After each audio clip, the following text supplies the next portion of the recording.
Hello and welcome to yet another Genealogy Quick Start. We are so excited to have you here, and we are equally excited for our special guest. Oh my goodness, the impact that this woman has had on the genealogical world is absolutely amazing. I remember, like, way back in the day when she started Cyndi's List, and I looked so forward to meeting her. She came to, back in the day, NGS used to have these regional conferences. Like, why don't they do that again? I don't know. But Cyndi came to Jersey and it was super cool. And she was writing books. And man, I am so thrilled to have Cyndi Ingle here today with us on Genealogy Quick Start. And what is she going to talk about? Well, first, let's talk about what Jim and Michael are going to do. I am going to not pretend that Michael is not here today. He is not here today. We are going to miss him very much. But guess who's here? His ancestors. Yes, his ancestors are still here with us today. We didn't need Michael. We just have his ancestors. So today, what Jim and Michael came up with is a quick start on how many records are enough. I get asked this all the time. Can I just get this one record? Can the census says that this is the birth year? Is that enough? Well, Jim and Michael have the answer to that.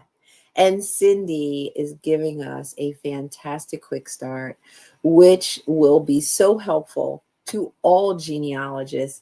And it's about interviewing. You always need to brush up your interview skills because everyone's different. Sometimes I notice my people clam up a little bit. And so, like, Cyndi gave me an instant tip when we were preparing for this that will probably help you too to get your ancestors to open up. But yo, I had a really big interview fail. Like, I wasn't really trying to do an interview. Have you ever tried to talk to your ancestors and show them things? And I had an ancestor who I had created a birthday calendar, and it had all the wonderful family members, like our first generation.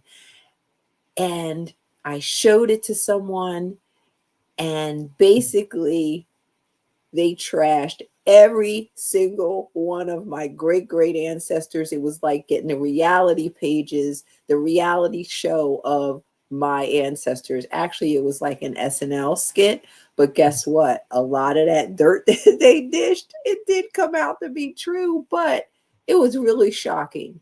So Cyndi's going to help us with getting some good stories. But first, I'd like to know if you out there, where are you? And if you're a member of a genealogy group, hey, let us know in the chat because there might be some genealogy souls out there that need saving. So let us know who you are, where you are. Definitely put it in the chat or the comments. So first, let me bring out my buddy. I don't know, were you here the last time? I think he was columnist and editor, James M. Beidler. Jim, have you ever had ancestors, family relatives trashing the rest of the family? And like, what do you do with that? Oh, okay. Well, it wasn't. Well, yeah, it was. It was one trashing another. It was a great aunt of mine, Emily Etchberger Page, and she was the favorite sister of my grandmother, who was gone by then, which is why I was interviewing Emily. And she kind of had a reputation as a fast talker, uh, and so I knew I was going to be in for a treat when I went to interview her.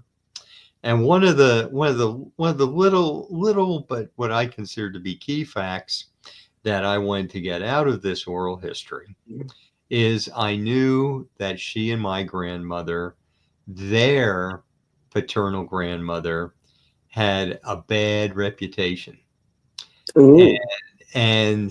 and so bad that whatever she had been called, my grandmother refused to be called. But I couldn't remember the various stories came down whether that term was granny or nanny. Okay. And so I go to Emily, and I try to not poison the well. I phrase the question, and this is quite a few questions in.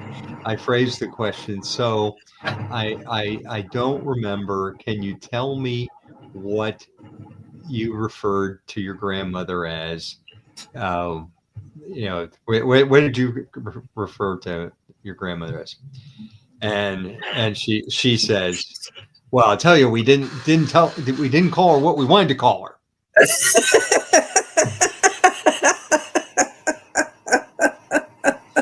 And I would have to go. I would have to go back to my notes, but I don't remember for sure whether she came down on the side of nanny or the side of Was granny. Uh, but but that- but she seemed to have a crystal clear memory of it.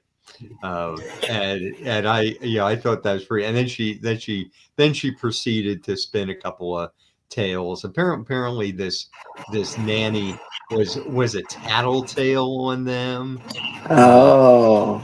yeah, because she apparently lived with them in their later years, and yeah, would get these poor kids in this enormous farm family in trouble. She So. probably took their bedroom too.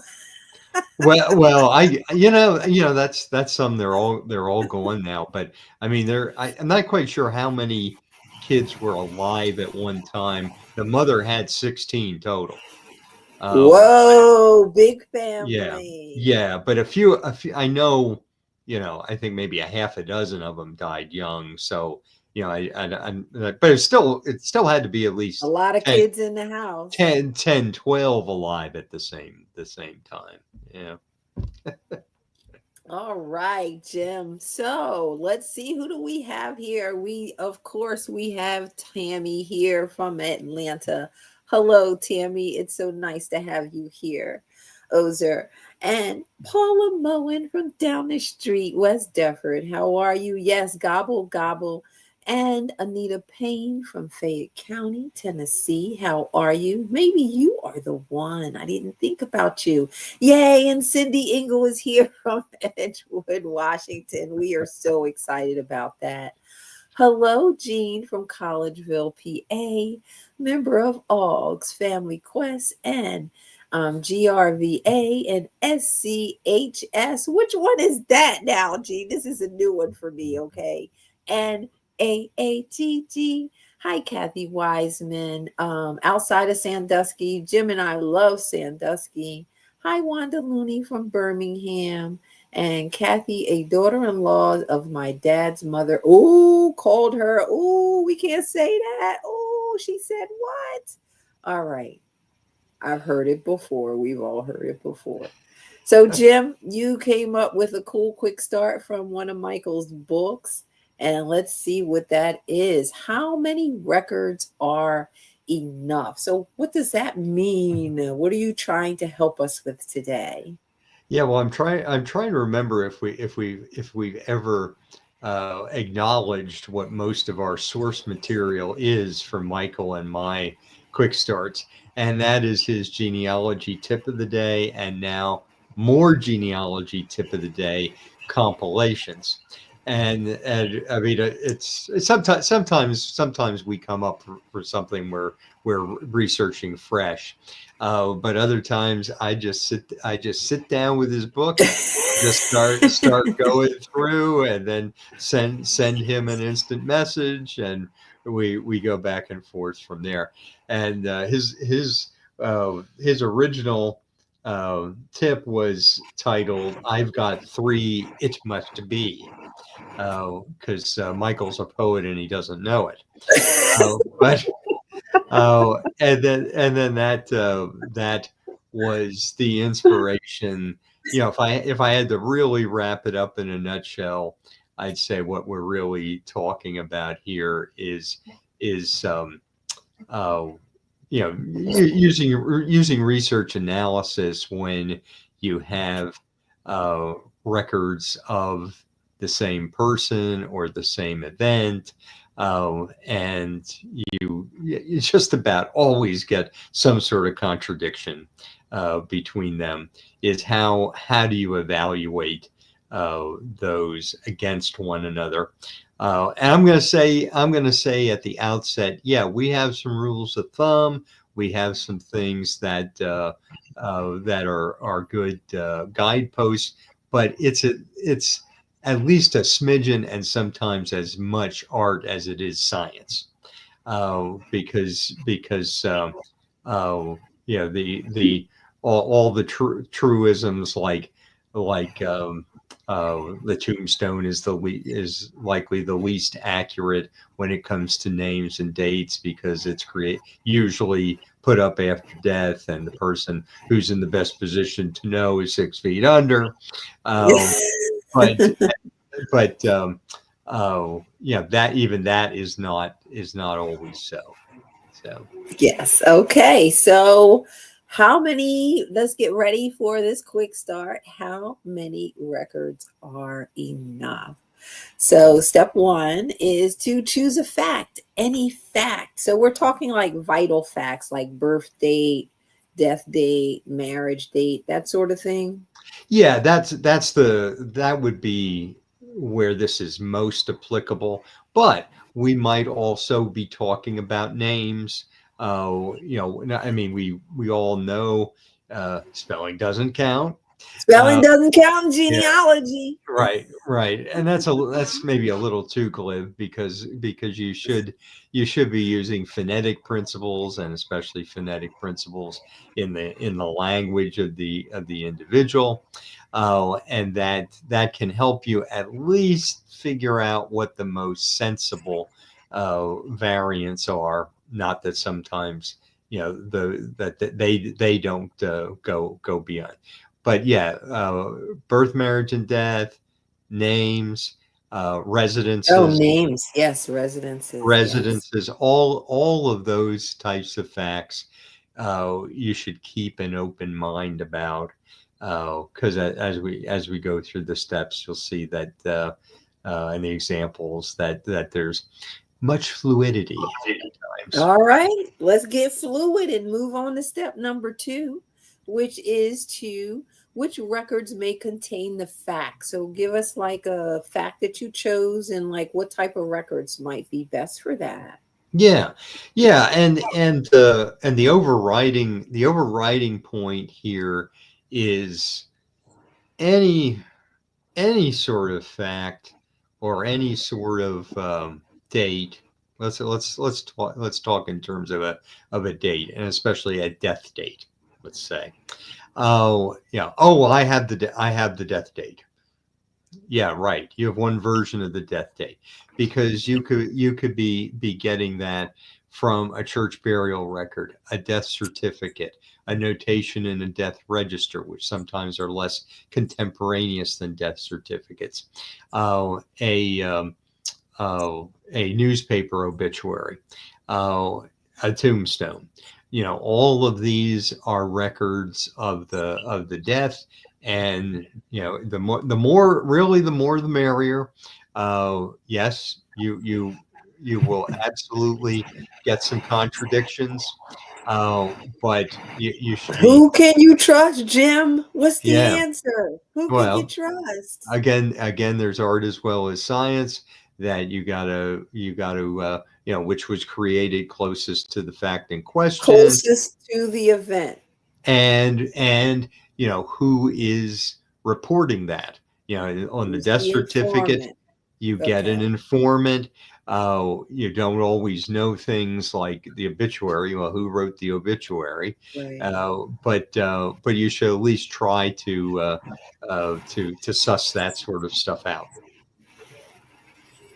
All right. So closest to the event and know who the informant is will help with. So did you say what types of records? So for death, we on marriage stuff, like we have issues like before the state and the county, like which type of records might you use if you can't get them from the municipalities? Right. I mean, probably church registers. And in some cases, like in the yes, the Pennsylvania German research I do, there are a lot of private pastoral registers in addition to congregational registers, and sometimes I've seen even three different recordings in some type of religious record of a marriage. And of course, not all the facts. Actually, the one I'm thinking of, I don't think anything contradicted, but not all of them had the same amount of information. Mm-hmm. In one iteration, I think it gave residences of the bride and the groom that were not listed in the other versions. So again, you might get additional information. And probably my absolute favorite when it comes to iterations would be naturalization records, because Ah, I can always trip somebody up when I have the naturalization record. Well, do you have both the first and the final papers? And first and the final. they go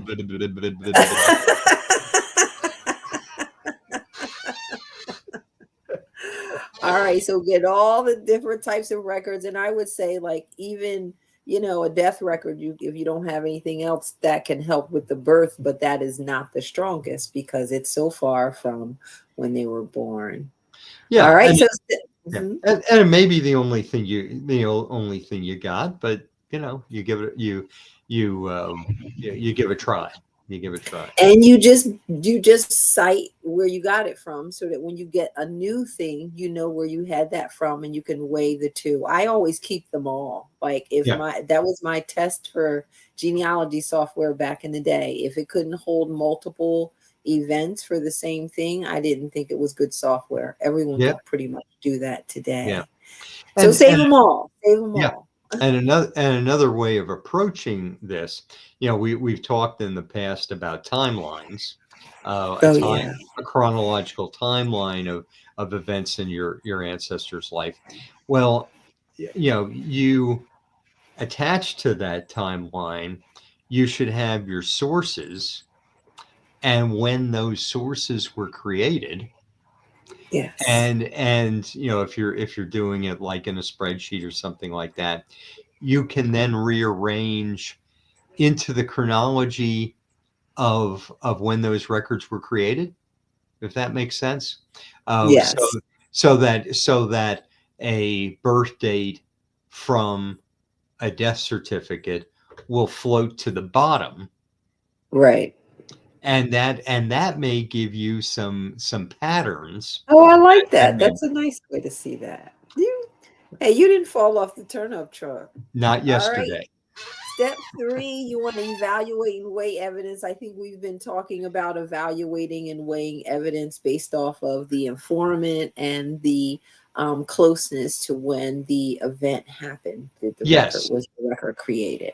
Yeah, absolutely. And also throw in there the fact that these different iterations again may not contain the same information. Again, I'm thinking naturalizations, and I'm thinking mostly now 19th century naturalizations that don't always have as much information. But between the first papers and the final papers, there's often a lot of variance because I've seen several sets of first papers where they name the ship and the arrival date, but then in the final papers, it just says, "Oh yeah, It doesn't. formerly a subject of the King of Bavaria, and he came sometime." So, yeah, so that again is another reason to be getting everything you can get your hands on. Most definitely. And understand, like, evaluating and weighing evidence is sometimes we think because we have a primary source, everything has to be right, but the information in the source is what we're looking at to weigh whether it's, direct or indirect and that sort of thing. So don't get hung up on these are all primary sources, so they're all right. No, not so Eh, much. no. All right, step four is to determine the informant and source of information. I am not holding you back. I'm actually pushing you forward. I'm not slowing down on this quick start, but we've talked about the informant and the source of the information is key into weighing the evidence. Right. Step And then five, oh, go ahead. there's some instances where you're gonna not gonna know who the source of the information Informant. is, but you want to and the source, isn't necessarily an informant, but in other words, where are you where what body of records are you getting this from? So Yes, most definitely. Step five is to leave room to reevaluate as more details arise. You want to talk to that? I love this step. This is key. Don't be rigid, right? well, you can't be because there's always a chance that another type of record for that event or showing that surname or given name, or a new residence is going to come at you. And especially if you're dealing with an immigrant generation, you should be looking for not only records of an immigrant couple, but also all the American records of their children too, because Mhm. they may, I've seen marriages of children of immigrants that reference the birthplace of the Of the fathers. parents. Yep, yep. I love that. That's Yeah. fantastic. Let's look at some records. Hmm. Let's see. What do we have here? Yeah, we have an 1868 marriage, and the bride, her alleged name is Frances. We're going to find out that she's actually Francisca later on, or earlier on, actually to be more in fact, and she got married under her stepfather's name, and he called her his daughter in a letter of permission to marry that we're gonna see later. So this lady has a lot of different names in her lifetime. And at first glance, when you see Francis with an I, you're thinking, is this a man? No, it's a woman. So Okay. yeah, and then here is the 1860 census where she's listed again as male, and Francis. Well, actually, France, I guess, is how they're spelling it there. So again, you've got differences here. You got somebody who was foreign born in the Hesse Castle, and that a lot of times does throw you for a ringer.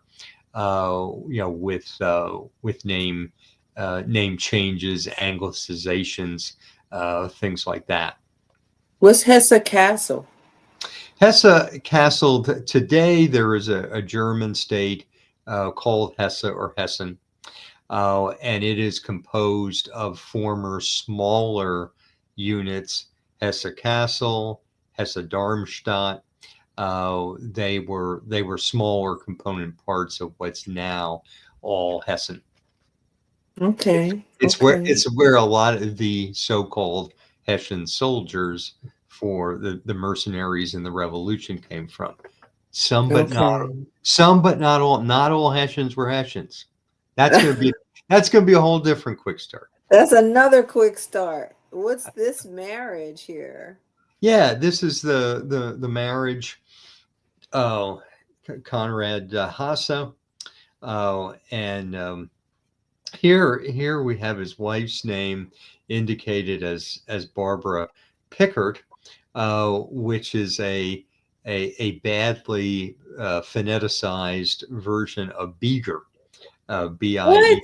Bieger. Yes, yes, yeah. And if we go on to the next one, I think we see them, yeah, listed as actually Beigers, but Oh uh, my goodness. actually out there in Illinois, I'm not sure how they were pronouncing it. In Pennsylvania, we'd be saying Beager. So. Be Uh, here. Yeah, and then there's a final slide that in the court records that kind of straightens things out, and uh, lists lists who the children are, who they married to, Mm. all this sort of thing. So any one of these records by itself could lead you astray. Putting them all together in tandem, and you're able to figure out what the actual names are. Then that's what genealogy is, you know. It's not like one record is everything. We want that, right? Yeah, yeah. And then this is a tombstone from my ancestry, Anna Margaret Stowden. Stout would be the without the feminine ending, and her tombstone, it was difficult to decipher, but it actually is CHRA with an umlaut DERN. And if we go on to the next slide, we see that it's actually the name Greater. And we don't have time for the full story on this, but these are phonetic interchanges. And Mm. I had encountered this Schradern that when I didn't have the genealogy wherewithal to understand how that phonetically was more like crater, which can be easily made into greater. Oh my goodness. Lord, that's a lot to think about. Yeah. So Kathy says that the death certificate of children are how she figured out the father had been married at least twice. Yeah.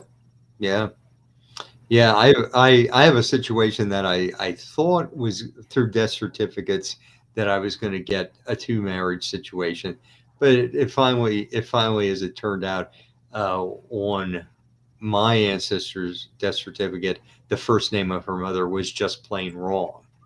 Uh, Oh, yeah, and it was right. She was actually Sarah Miller instead of Caroline Miller. and who was the informant on that? That's terrible. That is Yeah. terrible. The daughter-in-law. I gotta look that up. I know I have that death certificate, because I've been swearing at it ever since. It was only when Pennsylvania death certificates over 105 years became public records that I was able to easily look at all the siblings, and then I'm like the ones older than my ancestor say the mother Sarah, the ones younger than my ancestors say Sarah. She's the only oddball with this Caroline. It So it forced you it's to do just wrong. full research. I love it. Let's Yes. go through the steps, Jim, for how many records are enough. Step one, you want to choose a fact, any fact. Step two, which records may contain that fact. Step three, evaluate and weigh your evidence. Step four, determine the informant or source of information. Step five, leave room to reevaluate as more details arise. Jim, thank you so much for that quick start. As always, Shamel. See ya. All right, let's get ready for our special guest.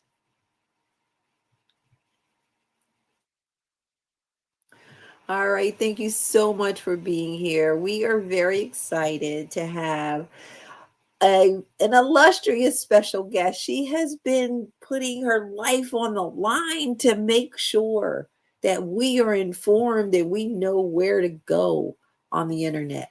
I remember the day when I just went there all the time, and every time there was a new link, I was calling my Diane, Cyndi put up new links. Cyndi has new links. Let's bring her out. The creator of Cyndi's List, Cyndi Ingle. Hello, Thanks, Cyndi. Mel. How are you? I'm good. Do you remember coming to New Jersey for an NGS conference like decades ago? I know you don't. 150 years ago, I think. Yes. It's been a long time. It was fantastic. It was Sheila Benedict was there too. That's when I Oh, fell in yeah. love That's with when we were doing Sheila. our little 2-day regional conferences. Yeah. Yeah. That was a long Yes, time ago. yes. It was great. So, Yeah. Cyndi, we always ask our special guests to share with us their 1 minute genealogy story, how you Okay. got started, and when you knew you were hooked. How I got started when I was hooked. I was pretty young. Yeah, really, it started the year I was born, and I didn't know it.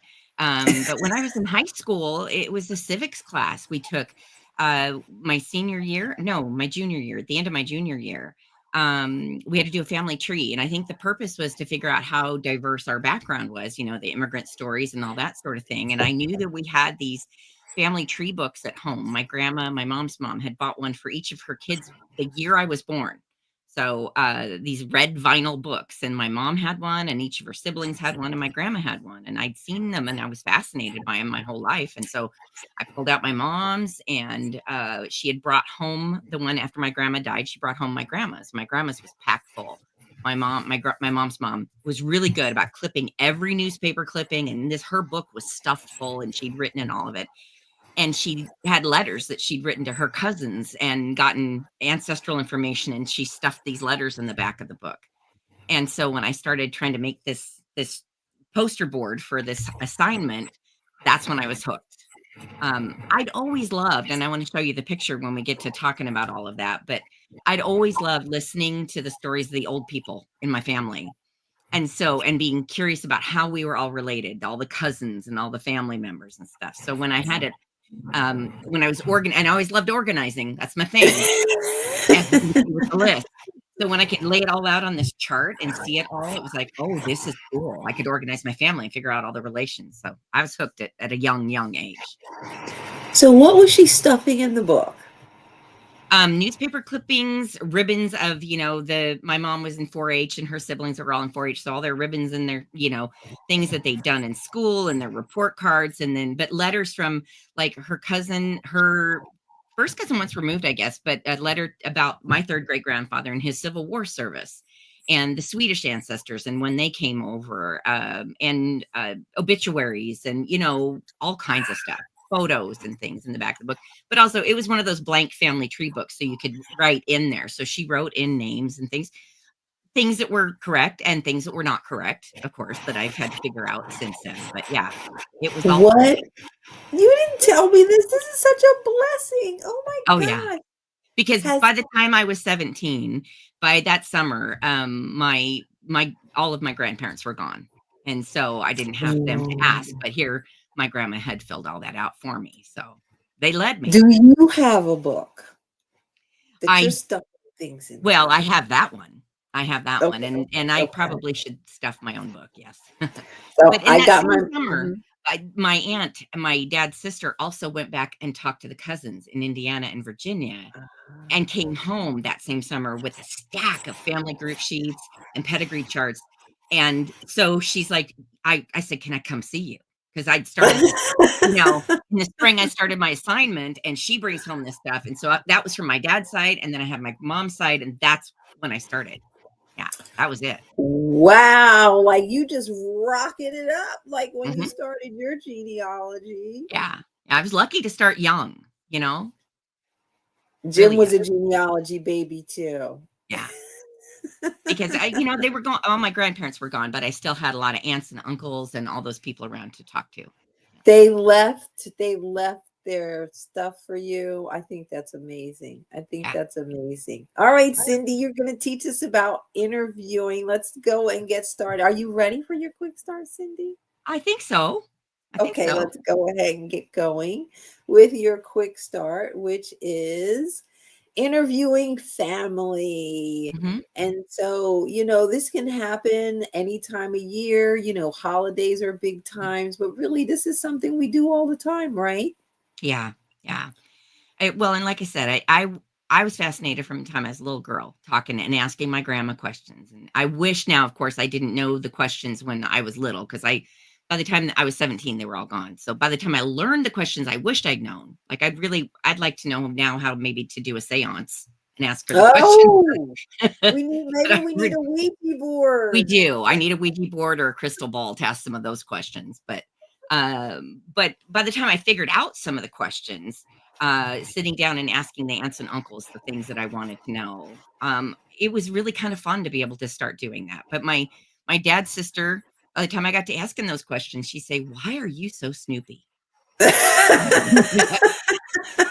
many times. Why are you so Snoopy? I wanted to know. I wanted to know how things were and who was who and now who's that again? She'd mentioned some cousin. Whose daughter was she and who did she marry? And I'd be taking notes. And this is before computers, so I was always writing things on the back of an envelope or a piece of scratch paper or whatever it was to keep You track are of. doing your job. Oh yeah. You're Oh doing yeah. your job. All Yeah. right. So let's go ahead and get started with your quick start interviewing family. Okay. So, step one is to gather what you know. So, Yeah. what are we doing here, Cyndi? Well, if you're going to get together with certain family members, maybe you're getting together with mom's side of the family or dad's side of the family. What do you already know about them, about the people that you're going to get together with? So whether it's a holiday meal or a family reunion or whatever it is you're doing, what do you already know about them? And do you know their names, their parents' names, or what have you? But get the basics so that you got something to start with and start, gathering up some possible questions or things you might want to know about them, Okay. whatever the Okay. basics are. And people like that when you kind of know a little bit about them. Yeah. Don't ask them immediately about all their marriages because they might not have No, told don't start with everybody. I mean, you wanna know the juicy gossip, of course, but yeah, but start with, hopefully you know some of their names. You may only know the first name or the last name or something, but yeah, So write down, gather what you know, and then what it is you already know, about them, yeah. step two is what do you want to know? So how deep can we go? So Cyndi, yeah, like how deep can you go on people with what we want to know? Like, is there some sensitivity that we need to inject here? There is, there's a couple of things here. Genealogy is not just about names and dates and places. It's not just like, what was your mother's name? And when was she born? And where was she born? And dates. And, that can get pretty boring, first of all, because people have personalities and people have lives and interests and all of that. And so you do want to gather more than that. You want to know about them as people and what they were. But you also want to be sensitive to some of the things. Well, let me tell you about something I did wrong at one point. Because a cousin of mine just brought this to my attention when I was younger, and I was talking. And it's one of those things where now I want to kind of slap myself for it. I was because I was just a name date gatherer when I was really young, and I was, baby Because we're genealogy. engines, we just want to suck that information. If we could just get a Hoover and Yeah, just suck it out, we want that. yeah. And so I was at a family thing, and I was gathering all the names, dates, and places. And my cousin was married, and her husband's first marriage, he had several kids, and they were married. His kids were married and having kids, and she wanted to know if I wanted all of their information. And I was like, "Oh, his family? No, I don't need to know that." Now she considered his kids her kids, Okay. and his kids her grandchildren. They were her Yeah. kids. And in my brain at that time, when I was really young, it was like, well, no, those were her stepkids, and that wasn't part of my family tree, so I did not record it.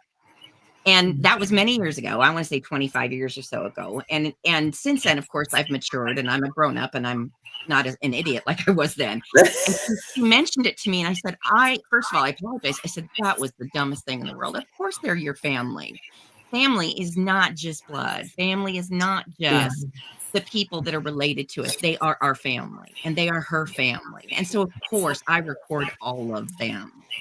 all of them Good. that make up our extended family, and they are not, they're the whoever's around your table and whoever relate to you in whatever way, right? And And so you that's made her, she felt that way. Yeah, that's good. She oh was able to talk to you about that, oh Cyndi. yeah, and we talked about it at length. And so that's one thing too, is because and since then too, we'd done my son's uh what grade was that? I think fifth grade. We did a family tree project, and I told the kids, whoever your family is your family. We have families now where there's 2 or 3 dads and 2 or 3 moms and 16 Yeah, grandparents, whatever it is that makes up your family is your family. A family tree is diverse these days, yeah, right? yeah. And Very so true. yeah, so we go that way. But recording, asking about, well, who are your parents and what are their names, and do you know when and where they were born, is great. And then, well, what were they like? Like what were they like growing up? Were they fun parents? Do you know what they did for a living? You know, what kind of occupation, and were they hardworking, and that kind of thing.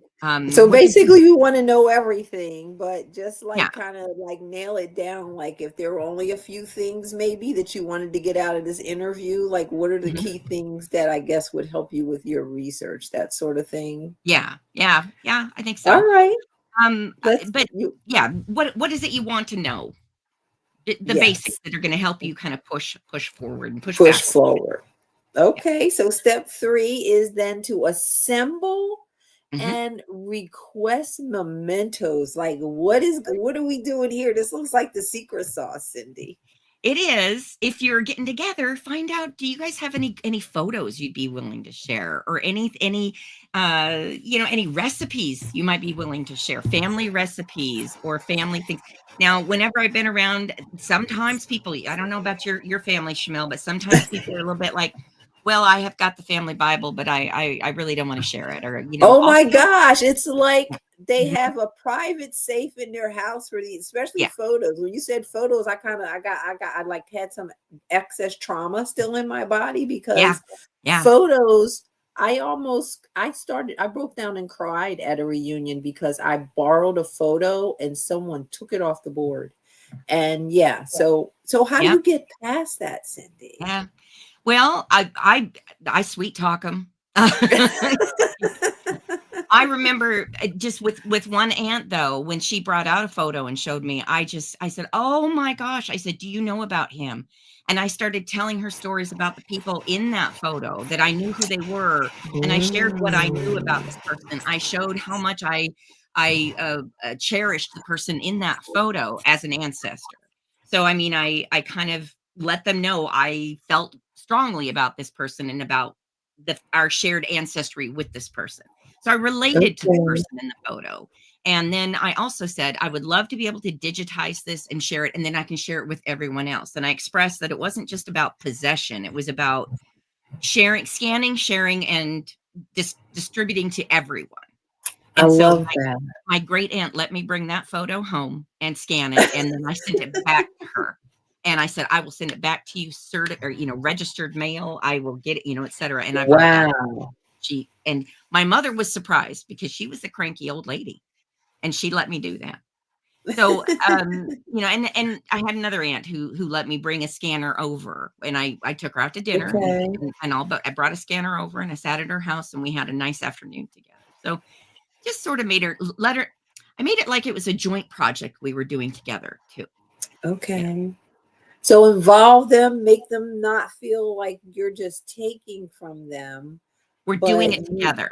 you're We're doing doing it it together. together Mhm. and express and show how much you're cherishing the Yes. people and the items themselves. I know when I tell people, when you tell someone you want to know stuff, but then if you say, hey, I found them in the census and they were living with this person and they Yeah. were doing that, they're like, oh, she's doing some work. Yeah, and I usually would call back, even my aunt a couple of times, said, "I found out more information. Do you wanna know?" And I kept sharing stories afterwards with my aunt after she'd shared photos with me, and she kinda Okay. chuckled with me about it. So I think it was the shared experience.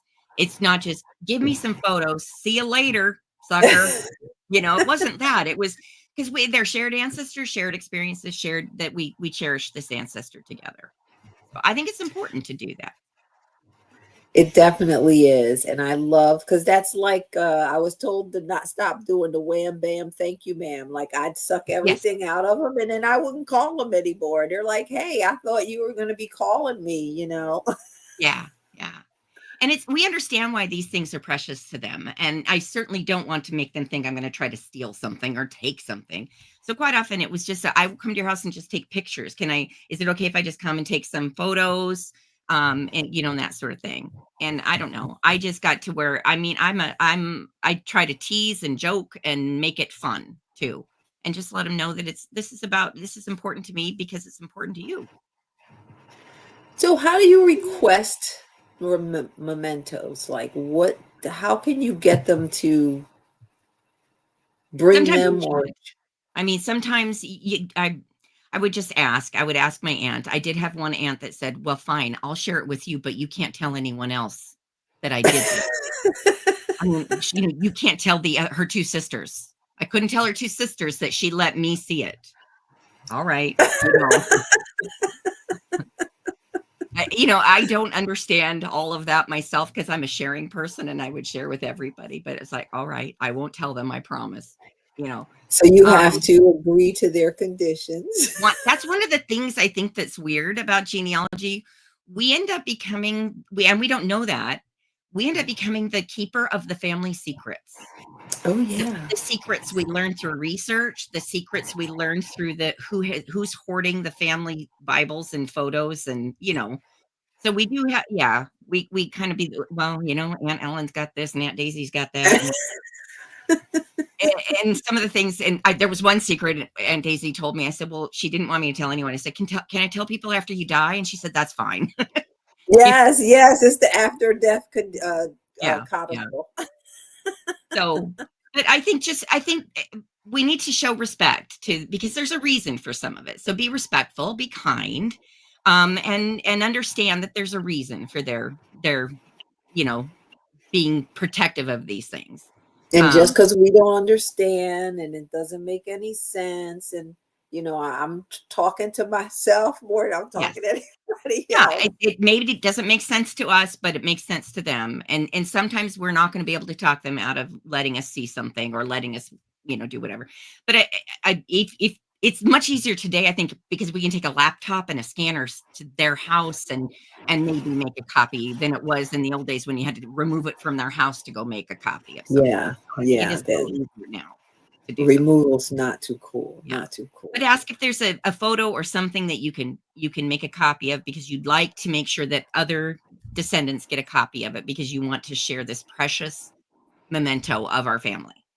And for me, that's the one of the things that I try to express is that this is precious Mhm. and it should be preserved forever. Well, and that's And another thing is the preservation of it. Because mhm. if it's stuck in somebody's attic and there's a house fire, there's a flood, they're in a base, mold, mildew, just whatever. There's the preservation of it. So I had a great aunt who had a oil sketch of her mother, which is my great grandmother, and her brother when they were like babies, 2 and 1 years old, right? Mhm. My great grandmom is a baby. And we don't have that anymore, Oh, but she allowed me to take it to a place to get reproduced into a photo oh, because I good. convinced her that this shouldn't be the only one that's Yeah, around. yeah, Every descendant should have it. It should be like Martin Luther King and JFK's yep, pictures in people's houses in the 70s, right? yeah, yeah. Everyone should have a copy. All right, That's I'm what getting you off my gotta do. pedestal. No, but that's right. Step You're right. Yeah. Step 4, ask open-ended questions. So you said we're not like this isn't the wham bam just sucking out the dates. So explain open-ended questions, how we can get better.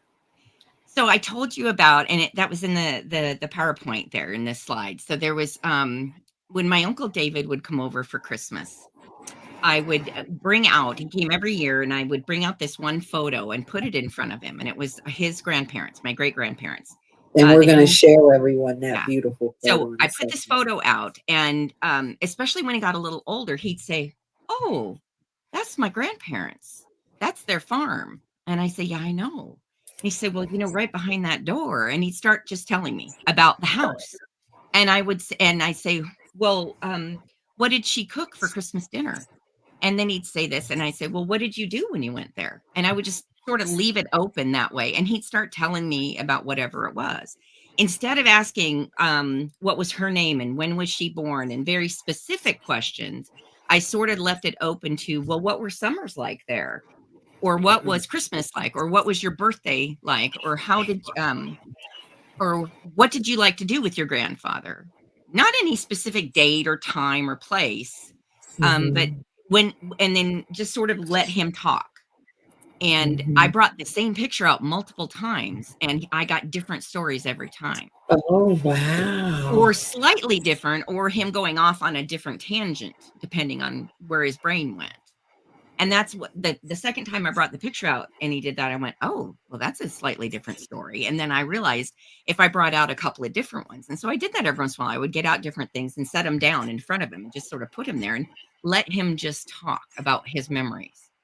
And I found that that turned out to be better than me leading him, is letting his mind wander on the picture. The picture was making pictures in his brain, basically, right? Instead of Yes. my words. I think when we are trying to get them to answer specific things that we want to know about, they give us one-word answers or two-word answers, you know. But when they're seeing something that's leading them down a path, it's much better.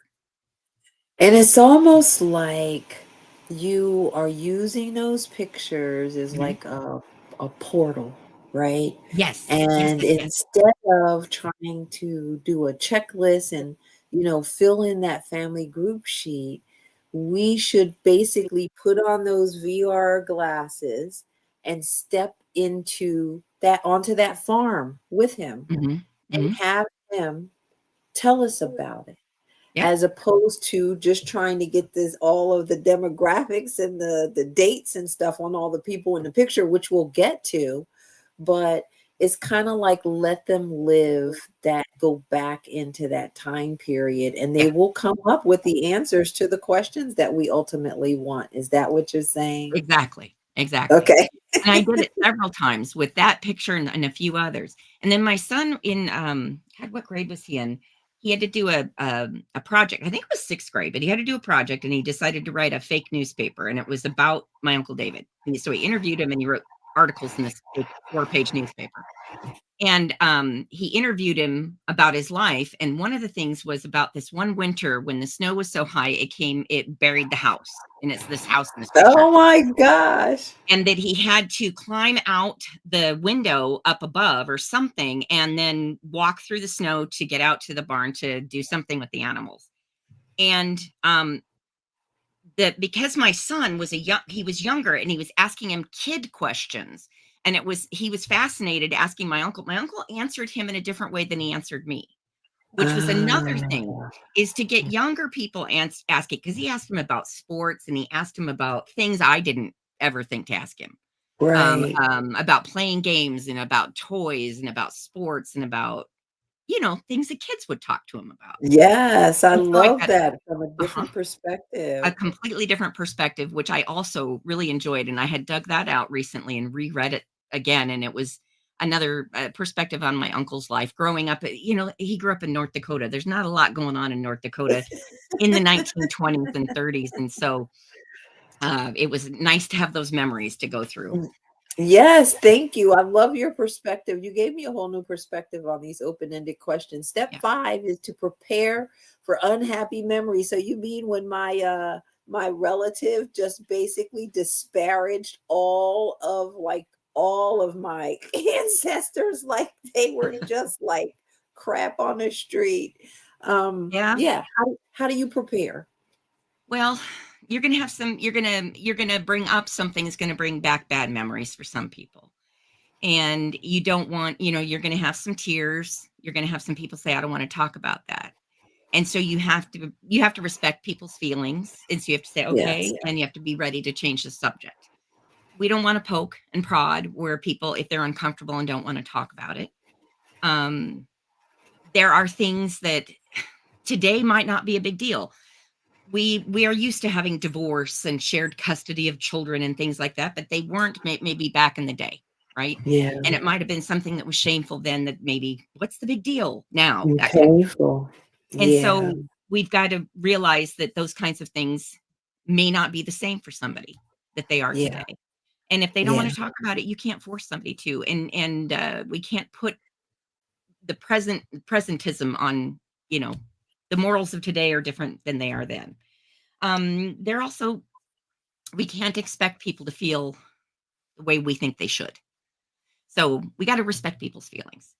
We got to be ready for unhappy memories and people to say, I don't want to talk about it. I want to move on, or I'm not going to tell you that. Or even people to say, I don't want you to record that. I've got one family member that did not want me to record things. And it's like, Same. we've got records that state this. It was an aunt who did not want to record her first marriage. She has children from that marriage. And so I'm not sure, how do you not record your marriage and your children? I Okay, that's a understand. little different. Well, she had All an right. abusive marriage. I understand why she didn't want Oh, that. got you. And Got so it's one of you. those things, like, you've got to step back and go, okay, well, let's change the subject and move on. So there will Yes. be unhappy memories. Okay. And Okay. I think you just have to be respectful and say, all right, let's move on and change the subject and move to something else. And remember, it is their interview and they are granting it to you. It is That's not right. your interview.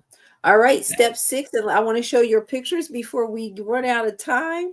Record and write the story. That's So, right. Cyndi, I do notes and then I put it into my, like, the evidence or the information. I put it into my software as interview of so and That's right. so. Is Yep. that the best way to do that? Yeah, well, there's lots of course, you can handwrite your notes, and you could put it into your genealogy software. You could put it in, you know, whatever you like. There's also some really cool apps you can get for your mobile devices, so you can take audio recordings while you're talking to people and then handwrite your notes. Some of those apps will also transcribe your interviews so that you Yes. can put them directly. You can transcribe them and put them directly into your genealogy software. Lots of cool stuff like that that you can do. But yeah, interview, you'd want the date that you did the interview, maybe even where it was, Christmas, Yes. Thanksgiving, that kind of thing. So you're putting it all there. But yeah, I would put it directly into my genealogy notes.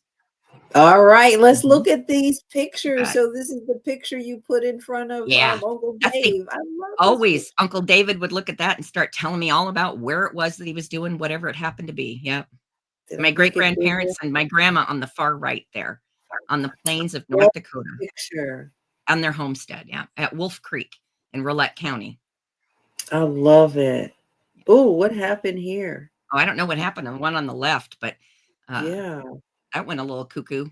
Well, the one on the right Sorry. there, so the little girl in the blue dress with the white stockings and the black Mary Janes, that's me sitting on my Uncle David's lap. I mean, eating a popcorn ball, and my Uncle David's got the crew cut there and the checked, shirt, so I love it. So these are pictures that you put in front of them so that they, start well, that's talking just and me sitting then on my uncle's lap there, remembering that's one of the Christmases I can remember being together as a family and remembering being with him. My mom there in the light blue dress in okay. the middle, but being with family and remember the other picture was that got blown up there a little bit too much, but just being with family and remembering the stories and listening and being fascinated that there were so many family members together. So Cyndi, let's go through these steps in our last minute. You bet. For interviewing family, step 1, you want to gather what you So do you're know. so you're Step ready to 2, ask him the questions. Yep. what do you want to know? Step 3, you want to assemble and request mementos. Step 4, you want to ask open-ended questions. Step 5, you want to prepare for unhappy memories. And step 6, you want to record and write the story. Cyndi, that was fabulous. Thank you so much. I You want to bet. also thank our most engaged genealogy groups with the most recent newsletter. Second most engaged was APG Heartland. Thank you so much for sharing our newsletter. And number 1 this month is Tennessee Genealogical Society. Thank you so much for sharing. Do not forget, oh, and how you do this, and you can be one of the most engaged, maybe beat Tennessee and APG Heartland, is to subscribe to our newsletter and share it with your group members. And also, don't forget about roots and branches. And we have more genealogy tip of the day. Thank you so much. And Jim Beidler is back. Thank you. And where's my outro music? Cyndi again. Thank you.